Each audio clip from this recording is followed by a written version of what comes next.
The slap echoed through the cabin like a gunshot, and for a moment time seemed to freeze as 30,000 feet above the ground, Sarah Chen stood with her hand pressed against her burning cheek, her 7-month pregnant belly brushing against the seat in front of her, tears already forming in her eyes, not from the physical pain, but from the shock and humiliation of being struck by a complete stranger.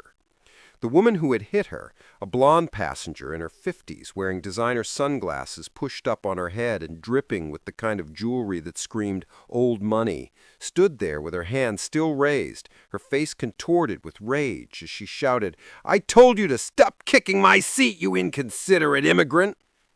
But Sarah hadn't been kicking anything. She'd simply been trying to shift positions because the baby was pressing on her bladder, and her back ached with that deep, relentless pregnancy pain that made every moment of sitting feel like torture. And she'd accidentally brushed the seat in front of her with her knee, once, barely a touch, certainly not enough to warrant this reaction, this violence, this casual cruelty that seemed to come from nowhere and everywhere all at once. The cabin erupted into chaos, passengers gasping and rising from their seats, some pulling out phones to record, others shouting at the woman to sit down, and through it all, Sarah just stood there, frozen, her hand on her cheek, feeling the baby kick inside her as if responding to her distress, and she thought about how she'd begged her husband, Marcus, not to take the later flight, how she'd wanted him beside her for this trip to see her family in San Francisco.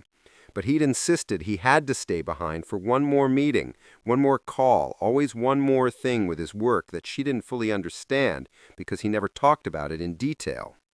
A flight attendant rushed over, a young man named David, whose face had gone pale with shock, and he immediately positioned himself between Sarah and her attacker, his voice shaking slightly as he said, "Ma'am, you need to sit down immediately. You just assaulted another passenger." But the woman wasn't done, her face still twisted with that particular brand of hatred that needs no real provocation, only an excuse. "She's been kicking my seat for the past hour. I paid for a first-class ticket. I shouldn't have to deal with people like her back here in economy who don't know how to behave." The racist implication hung in the air, the way she'd said people like her with such venom, and Sarah felt something crack inside her chest.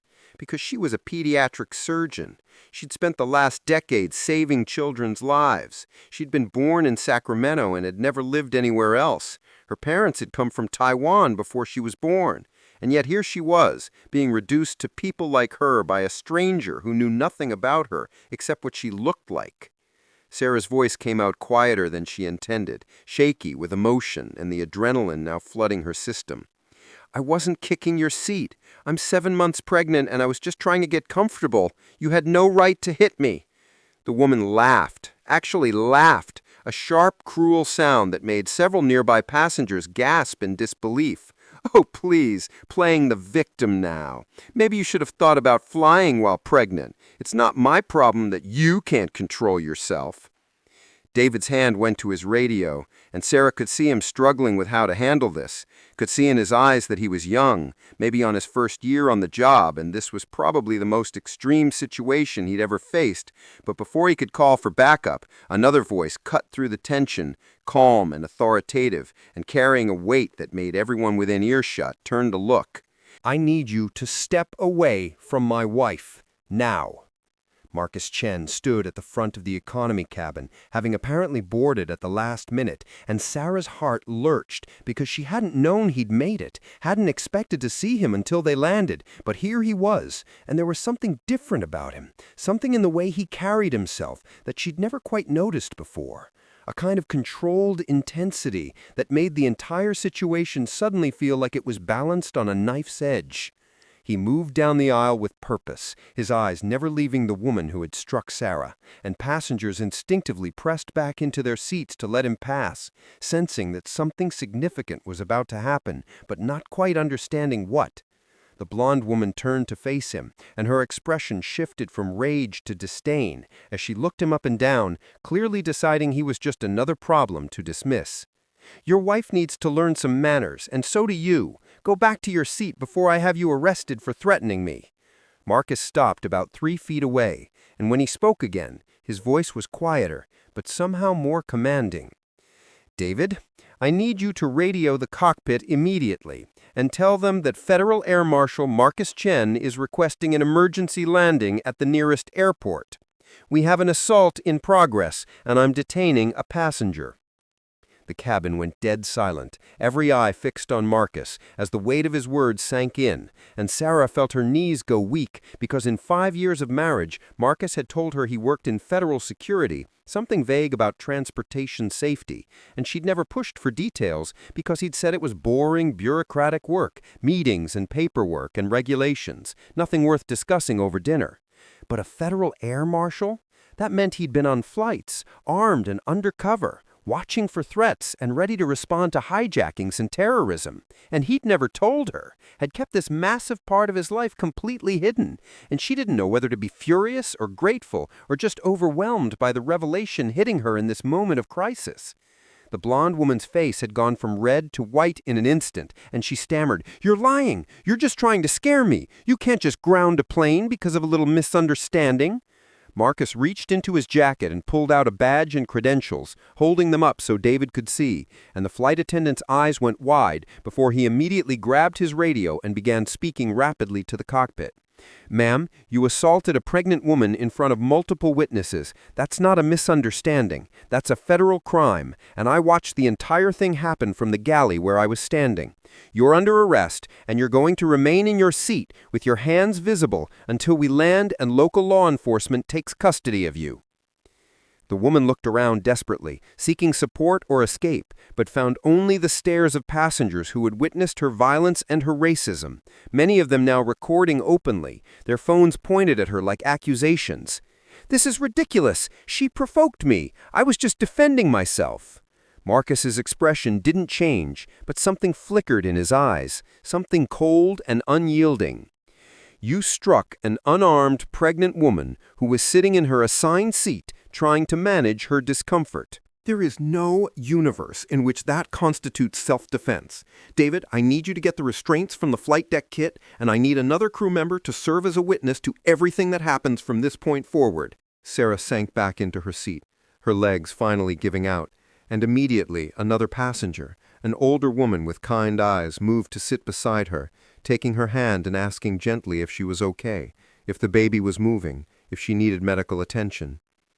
Through the fog of shock and adrenaline, and the surreal revelation about her husband's real job, Sarah managed to nod and whisper that she thought she was okay, that the baby was kicking normally, that she just needed a moment to process what was happening. Marcus knelt beside her seat, his professional mask slipping for just a moment as concern flooded his face. "Sarah, I'm so sorry. I should have been here from the start. I should have told you I was on this flight. I'm supposed to be undercover, but when I saw what happened, I couldn't—" She cut him off by grabbing his hand, squeezing hard enough that her knuckles went white. "Why didn't you tell me? 5 years, Marcus. 5 years, and I didn't know you were doing this, that you were putting yourself at risk every time you flew, that you were carrying a gun and watching for terrorists and—" Her voice broke, emotions overwhelming her ability to form coherent thoughts, and he pressed his forehead against hers, his own voice rough with emotion. "Because I wanted you to feel safe. I wanted you to not worry every time I left for work, not imagine the worst-case scenarios. I wanted to come home and just be your husband, not the guy who has to think about hijackings and weapons and threats every day. I'm sorry. I should have trusted you with the truth. I should have known you could handle it. You're the strongest person I know." The plane began to descend, the captain's voice coming over the intercom to announce they were making an unscheduled landing in Phoenix due to a law enforcement matter, and passengers would need to remain seated and calm while the situation was handled. Sarah looked past Marcus to where the blonde woman sat rigid in her seat, David standing in the aisle beside her, and she saw fear in the woman's eyes now, the dawning realization that actions have consequences, that you can't just strike people and expect to walk away because you're wealthy or white or used to getting your way. Part of Sarah wanted to feel satisfaction, to revel in this justice being served, but mostly she just felt tired and sad and angry that this kept happening, that even pregnant and just trying to exist in a space she'd paid for, she could become a target for someone's rage and racism. As they touched down in Phoenix and local police officers boarded the plane, as the blonde woman was escorted off in handcuffs, still protesting her innocence, while passengers provided statements and shared their video recordings, Sarah realized that this moment would become a story she'd tell her daughter someday, when she was old enough to understand, a story about how sometimes the world is cruel and unjust, but sometimes, just sometimes, the right person is in the right place at the right moment to make sure that cruelty doesn't go unanswered. What you just witnessed is more than just a dramatic airplane incident. It's a snapshot of the reality that millions of people face every single day when racism and entitlement collide with the basic human right to exist in public spaces without harassment or violence. That woman didn't slap Sarah because of a kicked seat. Seats get bumped on airplanes constantly, and most people either ignore it or politely ask someone to be careful.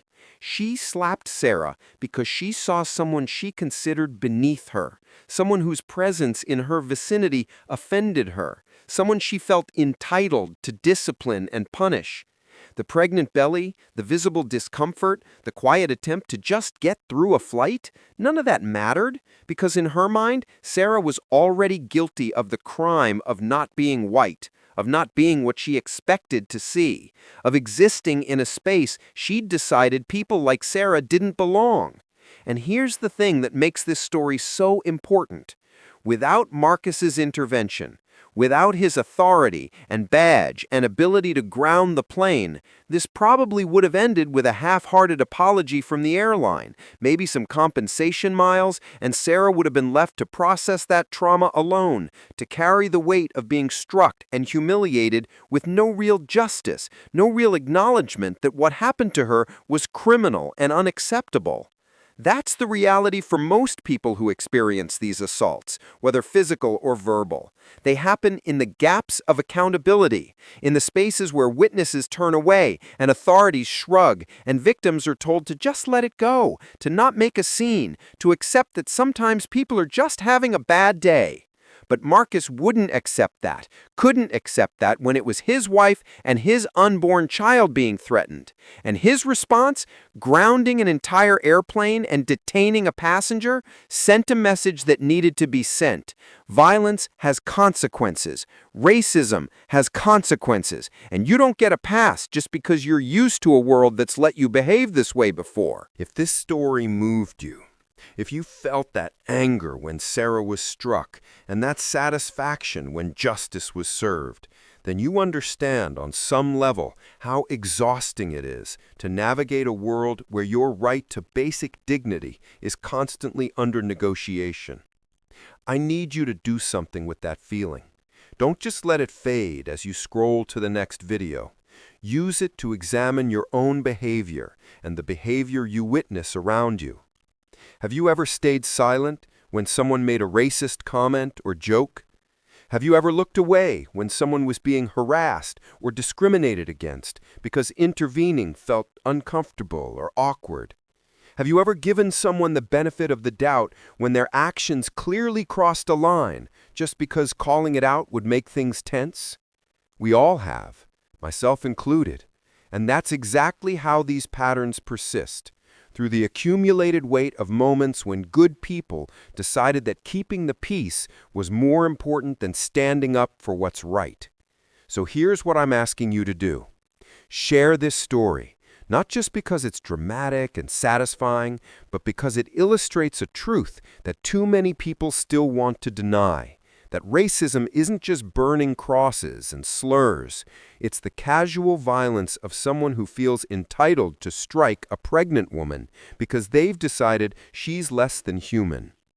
Comment below with your own experiences or thoughts, because creating a record of these stories, building a community of people who refuse to accept this as normal, that's how we create pressure for change.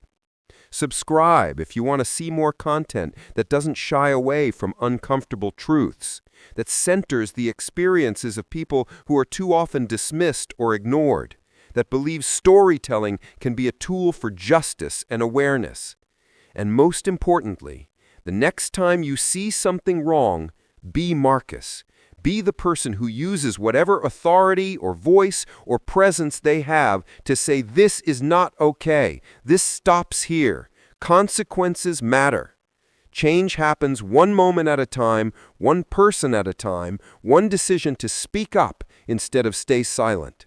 Let this be your moment to decide what kind of person you want to be when it counts.